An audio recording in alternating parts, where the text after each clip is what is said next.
在上一期视频，咱们已经给这辆福顺的中轴中顶把额头柜安排上了。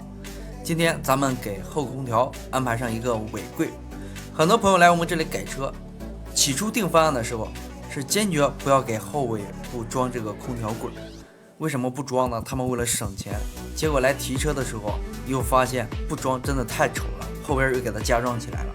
所以建议大家给这里装上一个后尾柜。如果你安装驻车空调的话，最好是给它装上一个后尾柜，它看起来非常美观，而且两侧还可以多出2个储物空间来。